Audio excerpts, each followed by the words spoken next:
salafi wahabi ini istilah, ya Allah, ini fitnah teman-teman sekalian. Ini fitnah. Dari mana istilah wahabi ini, dari mana istilah salafi ini? Ini fitnah. Sebagian teman-teman kita yang berpegang pada sunnah Nabi SAW sering mengatakan kita kembali kepada pemahaman salaf. Pemahaman salaf maksudnya sahabat. Salaf itu orang terdahulu. Dikatakan pesantren salafiyah, pesantren yang dulu, tradisional, gitu kan.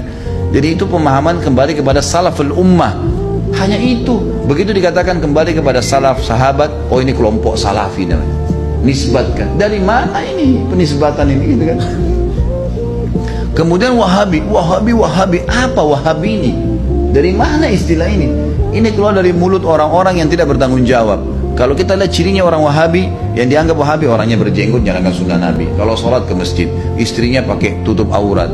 Di rumahnya jauh dari perbuatan dosa. Ini kelompok nih.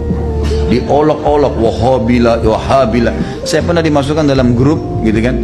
Saya lihat semuanya disatuin, teman-teman dari semua ormas ada, termasuk nama saya masuk di situ. Banyak, mungkin ada 80 atau 100 orang ustadz, kiai dan seterusnya. Baru saya masuk di situ saya sudah baca. Ah, ini banyak ustadz wahabi, dimain-mainin gitu, tulisannya pakai O. Wahabilah ini. Oh, ini wahabi ini suka tolak salawat, suka tolak zikir, suka tolak doa. Saya berpikir kalau saya mau tanggapin, ini 80 orang, 100 orang di situ, kemudian akan habis waktu saya menyita di situ. Sudahlah, saya keluar, minta maaf, saya nggak ada urusannya di sini, saya keluar. Karena yang bilang orang-orang yang pernah belajar di Saudi, teman-teman, benci sama zikir itu siapa? Anda yang fitnah itu. Gimana caranya? Orang yang belajar di Madinah, di Masjid Nabawi, di Mekah, zikir kepada Allah. Bahkan mereka paling banyak zikirnya kepada Allah. Mereka paling banyak zikir, tapi zikirnya pakai adab, nggak teriak-teriak, gitu kan? Nggak karang-karang. Apa yang Nabi SAW ajarin itu yang disebutin. Adab sama Allah, subhanallah, subhanallah. Dilakukan, bukan tidak dilakukan. Tapi tidak ada alhamdulillah. Dimainkan main-main, Allah hu. Apa ini? Ini apa ini? Ini kalau zaman Umar sudah diketuk semua kepalanya nih. Ngarang-ngarang, gitu kan? Oh, ini benci sama doa. Siapa yang bilang benci doa, teman-teman sekalian? Antum nggak dengar tuh bagaimana Syekh Sudes berdoa sampai hampir 1 jam kalau sholat kunut? Itu dikatakan tuh, itu pentolannya wahabi katanya. Baik, berdoa kunut 1 jam sampai orang semua pada menangis seluruh dunia, antum bilang itu wahabi?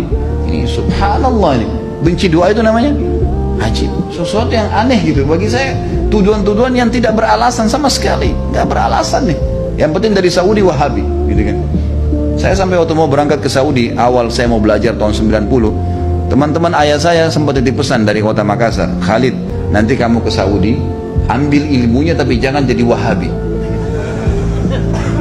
Baik, saya berangkat 6 bulan pertama, teman-teman sekalian, semua guru yang masuk saya ketakutan lihat. Ini wahabi nih. Apa ini wahabi? Mau yang menakutkan ini. Kena wanti-wanti begitu. Lama-lama setelah guru masuk, setiap guru masuk di Madinah, wallahi saya bersumpah atas sama Allah, teman-teman sekalian, tidak pernah ada sebutan nama wahabi. Saya tidak pernah dengar kata-kata wahabi dari mulut mereka. Wallah, yang ada cuman qala Allah, qala Rasul. Allah berfirman, Rasulullah bersabda. Wallahi, saya sumpah di sini, di masjid ini memang begitu ajarannya. Begitu ajarannya, qala Allah, qala Rasul, qala Allah, qala Rasul, selalu. Atau diikuti dengan penjelasan Ibnu Abbas, sahabat, Ibnu Umar, sahabat. Nih pemahamannya mereka, ini pemahamannya sahabat tentang ayat ini, tentang hadis ini. Itu yang kita pelajarin. Dan kalau ada masalah fikih, didatangkan 4 madhab semua. Imam Syafi'i bilang begini, ini dalilnya. Imam Ahmad bilang begini, ini dalilnya. Imam Malik bilang begini, Abu Hanifah begini, dalilnya. Jelas, semuanya begitu.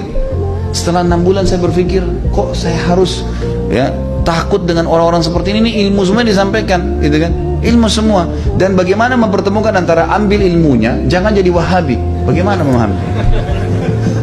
Saya nggak nyambung gitu. Gimana caranya? Gitu. Teman-teman sekalian, saya kasih jawaban secara akal sehat. Rasulullah SAW lahir di mana? Di Mekah. Ya, 13 tahun fase turunnya ayat-ayat Makkiyah di mana? Di Mekah. Baik, setelah itu Nabi SAW hijrah ke Madinah. Berapa tahun Nabi di Madinah? 10 tahun. Sampai meninggal kan? Kuburannya ada di sana. Demi Allah, Mekah sama Madinah markas Islam. Ada orang mengatakan itu markas Wahabi, markas ini tempat Nabi mu lahir dan mati. Kok gimana sih?